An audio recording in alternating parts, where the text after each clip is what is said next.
This is the second module of a 6-part program about respiratory protection for healthcare workers. We'd like to thank the following institutions and individuals. For Part 2, we'll discuss how airborne transmission can be controlled.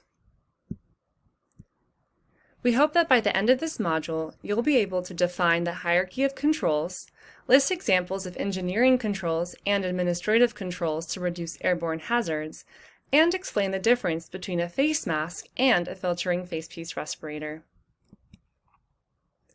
The hierarchy of hazard controls is a system to eliminate or minimize exposure to hazards. The controls are ranked here by how effective they are. Elimination is the most effective, while personal protective equipment, or PPE, is the least effective. Elimination of biological hazards are made possible with vaccines.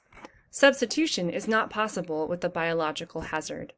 This leaves us with engineering controls, or isolating people from the hazard, administrative controls, or changing the way people work, and lastly, protecting the worker with PPE. PPE is lowest on the list because it depends on the individual to use it properly each time. It can also be uncomfortable, but it's often necessary, especially in healthcare settings where elimination of the hazard may be difficult or impossible to achieve.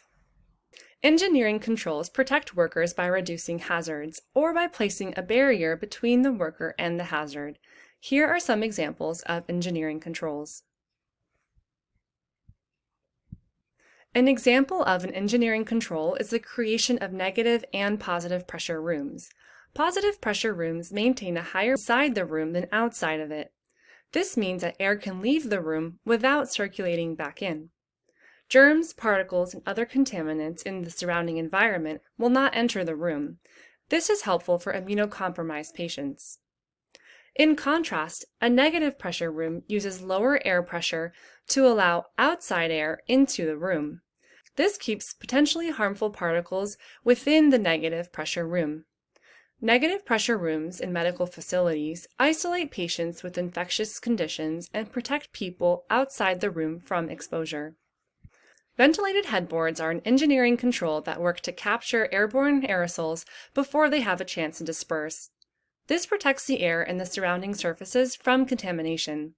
It also protects personnel from the hot zone of infectious aerosols, while its open front allows for patient access. A link to a guide for creating ventilated headboards is provided at the end of the presentation. Let's switch gears to administrative controls, which are changes to the way people work. Administrative controls do not remove hazards, but instead limit or prevent people's exposure to the hazards. Examples of administrative controls include procedure changes, employee training, and installation of signs and warning labels. Examples are provided here. Environmental cleaning of healthcare facilities refers to cleaning floors, walls, medical equipment, furniture, and items which may come in direct or indirect contact with patients. Here are some general cleaning principles, as advised by the Liberian Ministry of Health.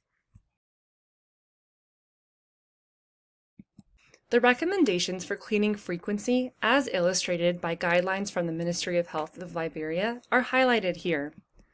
The frequency of cleaning surfaces in a particular area or department depends on how frequently they are touched and the amount of body fluid contaminating the surfaces. Frequently touched surfaces or high-touch areas such as tables, countertops, IV poles, beds, chairs, and floors should be cleaned at least twice a day and when visibly soiled. Infrequently touched or low-touch areas such as walls and ceilings should be cleaned at least once a day and when visibly soiled. The cleaning frequency also depends on the type of activity taking place in the area and the risk of infection associated with it. Screening areas and toilets should be cleaned at least twice a day and after use by a patient with a suspected infectious disease. Isolation rooms and inpatient areas should be cleaned twice daily and after each patient discharged. Cloth masks may help reduce spread of droplets from the user to others. Wearing cloth face coverings in public settings, in addition to social distancing measures, can help prevent community spread of infectious diseases. Because the face masks reduce droplets coming from the user, they can be helpful for patients to wear during triage or transportation, as long as the patient is comfortable. For people who may have difficulty remaining 6 feet apart at all times, face shields or other eye protection is needed. These droplet prevention measures are helpful when the likelihood of exposure is low, such as during brief interactions with the public, but do not provide adequate protection against airborne hazards. Let's take a moment to review the difference between PPE and airborne and droplet exposures. In airborne protection, respiratory protection is added on to droplet protection by changing the face mask to be an N95 respirator or greater. Selection of appropriate PPE depends on how the agent is transmitted, how severe the disease is, and what the healthcare worker can tolerate. It includes gloves, respirators or masks, and eye protection in the form of goggles or a face shield. It's important to consider whether airborne or droplet protection is necessary. You'll want to think about what is available, as well as the likelihood and the intensity of exposure. Materials should be impermeable. Eye protection is important under many circumstances, but especially to prevent droplet transmission. It can also keep workers safe from chemical splashes. Challenges include heat or fogging, and some healthcare workers may need to use protection over their prescription eyeglasses. The Ministry of Health of Liberia discusses respiratory hygiene in their National Prevention and Infection Control Guidelines. Everyone should cover their nose and mouth with a tissue or mask when sneezing or coughing and wash their hands after. When attending to patients with respiratory symptoms, healthcare workers should always wear goggles or a face shield. Surgical masks may reduce exposure to droplets, but are inadequate for stopping aerosols or airborne particles because they fit loosely around the face and the airborne particles race around the sides of the mask and are breathed in. Respirators are a type of PPE used to protect workers against airborne hazards and are often used with other types of PPE. Respirators have their limitations and are not a substitute for effective engineering and work practice controls. When it's not possible to use these controls to reduce airborne contaminants, respirator use may be the best way or the only way to reduce worker exposure. Healthcare workers using respirators must be trained, medically evaluated, and fit tested. Filtering face-piece respirators are designed to reduce inhalation exposure to particulate contaminants. They include N95 respirators and elastomeric respirators, which both require eye protection. Both respirators also require fit testing, which tests the seal between the respirator and the face. This face seal prevents infectious particles from leaking through the sides, which is why beards are not compatible with face-piece respirators. A major difference is that elastomeric respirators are designed to be reusable and require cleaning protocols for reuse.